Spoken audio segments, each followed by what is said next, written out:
트레이딩을 적절하게 잘 하신다라면 묵직하게 들고 가는 것 부분보다는 수익률 제고 면에 있어서는 긍정적일 수 있다. 내년도의 공매도에 대한 부분들은 생각보다 효과가 빨리 끝날 수도 있다.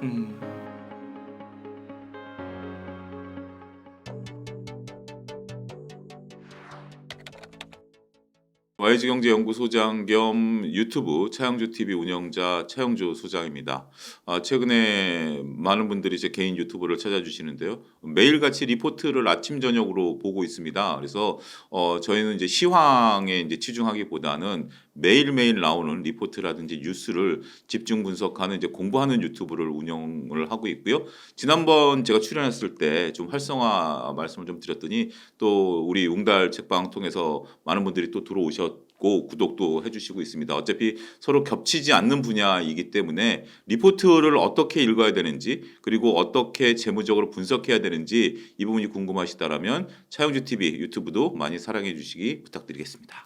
네. 그리고 이번에 재무제표 투자의 힘이라는 네. 일반 초보 대상자를 네. 위한 책을 또 한 권 쓰셨는데요. 이 네. 책도 한번 소개 부탁드리겠습니다. 우리가 이제 가장 투자자들이 알아야 되지만 어렵다라고 생각하는 게 바로 재무제표 아니겠습니까? 그래서 저 같은 경우는 대학에서 경제학을 하고 대학원에서 경영학을 했습니다만 재무제표를 공식적으로 배운 적은 없어요. 네. 다 회계 과목을 피해 다녔었는데, 근데 이제 제가 증권회사 들어와서 이제 기획실에서 재무제표를 좀 다루고 기초를 좀 다루고 그 다음에 이제 지점에 나가서 오랜 생활, 20년 넘게 생활하다 보니까 재무제표를 몰라서는 뭐가 안 되겠더라고요. 근데 여러분들도 공감하실 겁니다. 근데 단지 어렵다라는 거죠. 그래서 제가 이제 배우지 않았기 때문에 현장에서 익혔던 것을 중심으로 재무제표책을 썼습니다. 당연히 저는 체계적이라기보다는 필요한 부분들이죠. 물론 체계가 없는 건 아닙니다. 제가 김수원이라는 분이 있는데요. 그분이 회계책을 거의 한 67권 쓰셨죠. 네. 그분한테 감수를 받았어요. 솔직히 말씀드리면 13군데 오류가 있더라고요. 그래서 그 오류도 고쳤고요. 그래서 그분이 책을 감수를 했기, 회계를 전공하신 분이 감수를 했기 때문에 퀄리티는 보장할 수 있습니다. 그리고 우리가 회계라는 것이 단순하게 회계 따로 주식 따로가 아니에요. 자, 웅달님한테 제가 여쭤볼게요. 웅달님하고 저하고 투자 성향이 다르죠. 네. 물론 이제 서로 성격도 다르고 생김새도 다른 것처럼. 그러면 재무제표를 웅달님하고 저하고 적용하는 게 달라야 돼요. 그래요? 그러니까 지금도 의외이시죠. 네. 장기 투자자와 단기 투자자가 적용해야 되는 게 달라. 예를 들면 ROE라는 거, 자기자본 이익률 같은 경우는 우리가 묵직한 지표예요. 이거는 같이 투자하는 분에게는 필수적인 거예요. 하지만 단기 투자자는 ROE보다는 PER을 봐야 돼요. 이런 것들을 이제 제가 얘기를 했고, 뭐 다양한 뭐 현실적인 사례들, 신문 기사들, 다트에 대한 내용들 다 다뤘으니까 뭐 생각보다 어렵지는 않을 겁니다. 그래서 많이 한번 여러분들 그 서점에서라든지 아니면 인터넷 서점에서 검토하시고 그 다음에 구매 부탁드리도록 하겠습니다. 그러네요. 되게 흥미로운데요.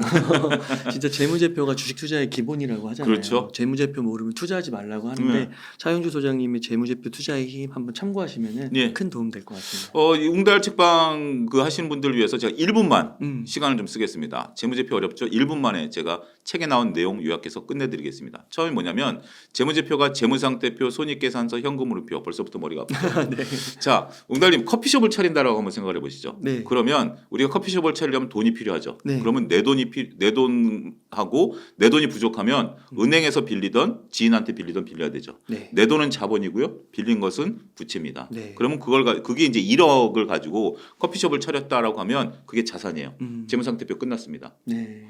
그리고 그 1억 그 사라진 커피숍을 가지고 커피를 팔고 그다음에 각종 비용을 지불하고 나중에 그 얼마 이익을 냈느냐라고 따지는 게 손익계산서예요. 네. 끝났어요. 네. 그거를 현금흐름으로 정리한 게 현금흐름표예요. 네. 끝났어요. 우리가 이런 식으로 하면 재무상태표, 손익계산서, 현금흐름표가 쉬워요. 근데 자산이 뭐니, 부채가 뭐니, 자본이 뭐니 이러면 복잡하죠. 네. 제 책도 그렇게 현실감 있게 썼다라는 거 마지막으로 한 번 더 강조드리도록 하겠습니다. 그러니까 이게 직접 주식 투자를 하는 회계사와 그렇지 않은 회계사가 있고 그렇죠. 또 소장님께서는 직접 주식 투자를 하시면서 네. 쓴 거니까요. 네. 완전 실전자의 입장에서 그렇죠. 네, 이게 확실히 다를 것 같습니다. 예. 네, 소장님 그러면은 이제 네. 한번 요즘 주식 시장에 네. 대해서 한번 여쭤보겠습니다.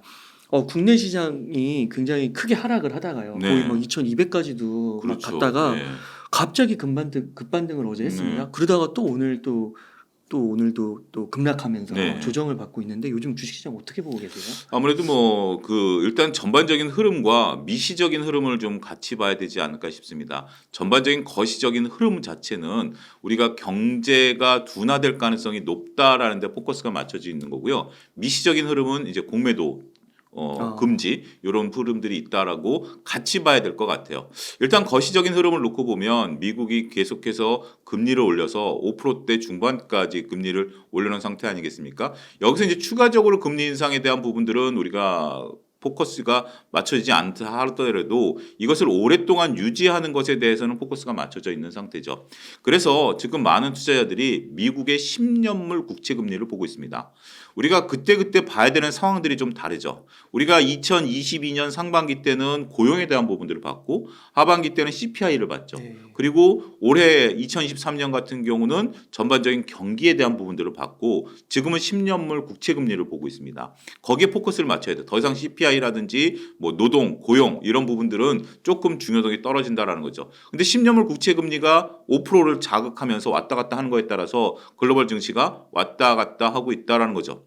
그렇기 때문에 미국 중심으로 해서 전 세계 경기가 따라가는데 미국은 어쨌든 좋아요. 3분기까지 GDP가 5% 이상 상승을 한 상태고 이것은 내년까지도 이어질 가능성이 있습니다만 우리나라는 안타깝게도 올해 1.4% 경제 성장이 목표이고 내년도 2% 이하 경제 성장을 지금 예측을 하고 있는 상태이기 때문에 경기 둔화에 대한 우려감 그리고 또 한 가지 9월 산업 동향이라든지 10월 수출 데이터가 잘 나오긴 했습니다만 전반적으로 우리 수출이 아직까지 물론 이제 반도체가 살아나고 있긴 합니다만 그렇게 별로 썩 좋지가 않고 있다라고 말씀드릴 수가 있겠죠. 그리고 이제 주식시장의 변동성이 커지게 된 게 뭐 2차 전지라든지 주요 이제 섹터들이 일단은 변동성을 좀 키워왔었던 부분들이 경기와 주식시장이 맞물리면서 주식시장의 변동성을 이제 키워왔다라고 말씀드릴 수가 있겠죠.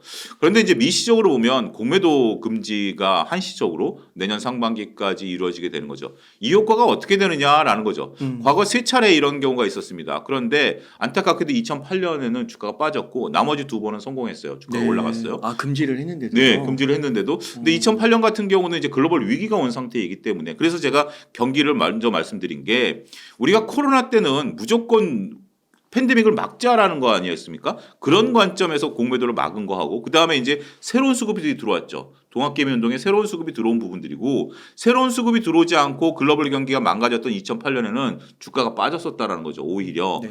그런 부분들을 우리가 잘 관찰해야 된다라고 말씀드릴 수가 있겠죠. 이번에는 어떻게 될 것인가라고 보는 거죠. 일단 미국 경기는 살아 있어요. 근데 우리 경기는 조금 하강 국면. 그 다음에 신규로 고객위탁금이 들어와 줘야 돼요. 지금 고객위탁금이 얼마냐? 45조 수준입니다.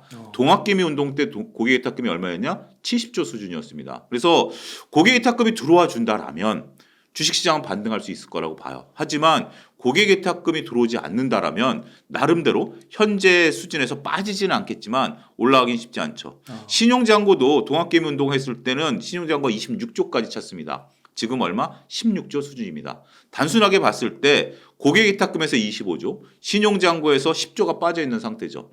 물론 이제 고객위탁금과 거래량은 좀 다르긴 합니다만 이런 부분들을 보면 대략 30조가 비어 있는 상태예요. 그러면 지금 체력의 거의 뭐 수준 정도가 비어 있는 거다라는 거죠. 그러니까 2배 정도 수준이 늘어나야 되는 거기 때문에 우리가 이렇게 복합적으로 보시긴 하셔야 돼요. 그렇지만 저는 이 공매도 금지가 투자 심리를 안정시킨다라는 측면에 있어서는 긍정적인 면이 있다라고 봅니다. 전반적으로 봤을 때 특히 이제 2차 전지 같은 경우 제가 지난번 출연했을 때는 변동성이 좀 있을 것이다. 대비를 하자라고 말씀을 드렸습니다만 그 기간에 이제 변동성을 보이지 않았습니까? 근데 2차 전지 같은 경우 가장 중요한 게 이제 투심이 훼손되어 있는 상태죠. 펀드멘탈에 대한 부분들은 여러 가지 얘기들이 좀 있긴 있어요. 근데 투심을 회복한다라는 면에 있어서는 매우 긍정적이다라고 볼 수 있을 것 같아요. 특히 개인들이 선호하고 있는 2차 전지에 대한 투심 안정에는 큰 역할을 할 수 있을 것으로 보여져요. 우리가 이제 오늘 굉장히 중요한 2차 전지의 모습들이 이제 드러나고 있는데 저희가 이제 화요일 날 녹화를 하고 있는 거 아니겠습니까? 월요일 날 같은 경우는 외국인들도 대응할 시간이 없었어요. 보통 외국인들은 전날 주문을 주기 때문에 어제 같은 경우 이제 공매도 금지가 주말에 갑작스럽게 나왔으니까 그들은 이미 쉬고 있는 상태고 주문이 들어와 있는 상태니까 어제 같은 경우 이제 주문이 들어와서 매수가 들어왔던 거고 오늘 같은 경우 매도가 나오고 있거든요. 네. 그러니까 결국 외국인들 입장에서는 좀 다소 황당하죠. 자신들이 쌓아놓은 어떤 스케줄에 있어서 갑자기 그렇게 되니까 다소 황당할 수 있으니까 오늘 같은 경우 이제 2차 전지 셀 쪽, 그다음에 삼성전자 이런 것들 매도가 나오지만 여전히 개인들이 이제 선호하고 있는 에코프로나 에코프로비엠, 금양 이런 쪽들에 대해서는 외국인들이 건들 수 있는 분야는 아니에요. 그리고 그쪽은 에코프로 기준으로 대략 한 5% 정도가 공매도 세력인데 어제 쇼커버가 이미 들어왔다라고 보여져요. 그래서 추가적인 부분들보다는 개인들이 선호하고 있는 쪽들에 대해서는 어차피 개인분들이 이제 많이 매매를 할 거 아니겠습니까? 그래서 선호되는 부분들이 좀 있는 것 같아요. 그래서 투심이 안정이 되면 올라가긴 하겠어요. 근데 이제 고점을 향해서 직전 고점 에코프로 기준으로 120만 원, 150만 원은 잠깐 찍은 거니까 120만 원이 이제 고점이다라고 봐야 되겠죠. 거기를 찍느냐 여부는 이제 관건이 될 것 같은데 최소한 100만 원대까지는 움직일 가능성이 있죠. 그래요. 예. 그러면 어떻게 움직일 것이냐라고 봤을 때 요거는 좀 긴 호흡으로 보셔야 될 것 같아요. 그리고 여러분들 이제 눈치 게임도 한번 고려해 보셔야 될 것 같아요. 자, 우리가 이제 정답지를 알고 있죠. 언제까지 공매도 금지? 내년 상반기까지. 그러면 상반기 이후에는 어떻게 된다? 냉정하게 계속 변동성이 생길 수밖에 없겠죠. 공매도가 이제 새로 들어오니까. 우리가 2020년과 2021년 공매도가 금지된 이후에 2022년도에 막대한 변동성을 우리가 보지 않았습니까? 그런 것처럼 공매도 금지가 해지된 이후에는 어떤 방식으로 이제 공매도 제도가 개선될지는 모르겠습니다만 우리가 지금 이제 많은 글로벌 우려가 어제 이제 짐 로저스도 얘기했다시피 글로벌 지수로 가기 위해서는 공매도를 하긴 해야 되거든요. 네. 폐지가 되지 않고 하게 된다라면 어쨌든 외국인과 기관 개인들이 이제 공매도를 내년 하반기 때는 때릴 수 있는 거 아니겠습니까? 네. 그러면 2022년과 같은 변동성이 올 수밖에 없어요. 그러면 이미 정답을 다 알죠. 그러면 공매도에 대한 부분들을 우리가 상반기까지 끌고 갈까요? 그거보다 먼저 빠져나오려고 그럴까요? 상반기 6월에 끝나니까 네. 한 3, 4월? 그렇죠. 그게 눈치 게임이에요. 그게 이제 다들 그렇게 생각을 하죠. 네. 어차피 6월까지 갔는데 네. 내가 5, 6월까지 이걸 끌고 가는 것보다 네. 남들보다 한두 달 먼저 빠져나와야지라고 생각을 할 그럴 수 거라고요. 있겠네요, 그리고 진짜. 네. 시장의 변동성이 시작되면 생각보다 좀 더 빨리 나와야지라고 할 수 있어요. 그렇기 때문에 올해 벌써 이제 이후에 내년도의 공매도에 대한 부분들은 생각보다 효과가 빨리 끝날 수도 있다.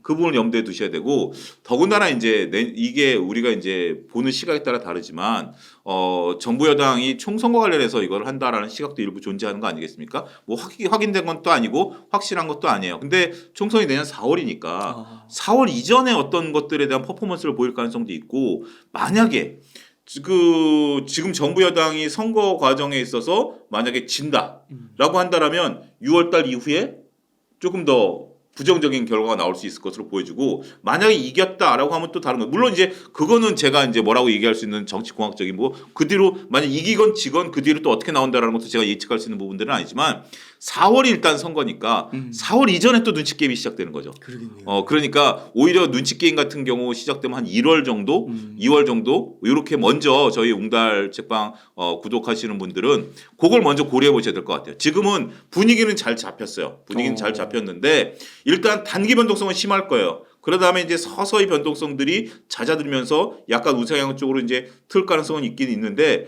솔직히 얘기하면 고점까지 벗길 정도의 그런 지금 체력은 아닌 것 같아요. 그건 인정하시자고요. 그러면 나름대로 전략을 짜시고 그 속에서 눈치 게임을 남보다 효율적으로 빨리 나온다라는 게 아니라 효율적으로 빠져나올 수 있는 방안을 잘 고민하시는 것도 하나의 방법이 되지 않을까 저는 그렇게 조언을 드리고 싶습니다. 네. 그 소장님께서 되게 유연하게 말씀해 주시는 것 같은 게 이제 지난번 출연하셨을 네. 때는 사실 좀 과열된 측면이 있었고 그렇죠. 사실 그 주가를 보더라도 많이 폭락을 했잖아요. 네. 뭐 50%, 60%, 70%까지도 빠졌으니까요. 근데 또 지금 수준에서는 또 이렇게 투심이나 이런 뭐 공매도 금지 같은 것들을 봤을 때는 또 어느 정도까지는 다시 회복할 수 있겠다라는 걸 짚어주셨고 또 내년에 이제 뭐 정치적인 면 네. 이렇게 해석하는 분들이 되게 많으시더라고요. 생각보다. 그렇죠. 그 민심을 잡기 위해서. 그러니까 그것도 이제 우리가 무시를 못하는 게 네. 더군다나 이제 미국 내년 11월에 또 대선이 있어요. 네. 대선이 있고 지금 이제 2차 전지 전기차에 대해서 조금 이제 말씀을 좀 드리면 우리가 이제 퀘션 마크를 붙이는 리포트들이 조금 나오긴 해요. 왜냐하면 지금 트럼프 전 대통령 지지율이 높아요. 굉장히 높기 때문에 바이든 대통령이 중간 선거에서 그러니까 이제 내년 대선에서 떨어지게 되면 트럼프 대통령은 어떤 성격이죠? 다 갈아엎잖아요. 그러면 바이든 대통령의 IRA법도 폐기시켜버릴 수도 있어요. 그런 변동성에 대한 위험은 있거든요. 그래서 근데 우리가 정치를 꼭 신경 써야 되느냐라는 부분들은 저는 그건 신경 쓸 수밖에 없다라는 게 왜냐하면 작년 11월로 생각해 보세요. 작년 11월에 미국의 중간 선거가 있었어요. 중간 선거 이전에 어떤 단어가 있었냐면 킹달러라는 단어 이제 떠오르시죠? 맞아요. 킹달러는 무조건 킹달러였어요. 근데 중간 선거 딱 끝나자마자 킹달러라는 단어가 사라져 버렸죠. 그런 것처럼 정치적인 일정을 우리가 생각 안 할 수 없어요. 그렇기 때문에 머릿속에 염두는 해두세요. 근데 그거는 이제 더 먼 미래고 그건 제가 다음에 옹달님 책방 나와가지고 이제 또 이제 말씀드릴 기회가 있긴 하겠습니다만 지금 일단 공매도와 관련해서 큰 그림을 그릴 때는 일단 지금 이제 미국 대선을 생각하지 마시고요. 우리나라 이제 내년 4월, 6월 이전에 내가 어떤 포지션을 적절하게 트레이딩을 해야 되느냐. 어떻게 보면 트레이딩을 하는 구간일 수도 있을 것 같아요. 네. 트레이딩을 적절하게 잘 하신다라면 묵직하게 들고 가는 것 부분보다는 약간의 수익률 제고 면에 있어서는 긍정적일 수 있다. 이렇게 말씀드리겠습니다.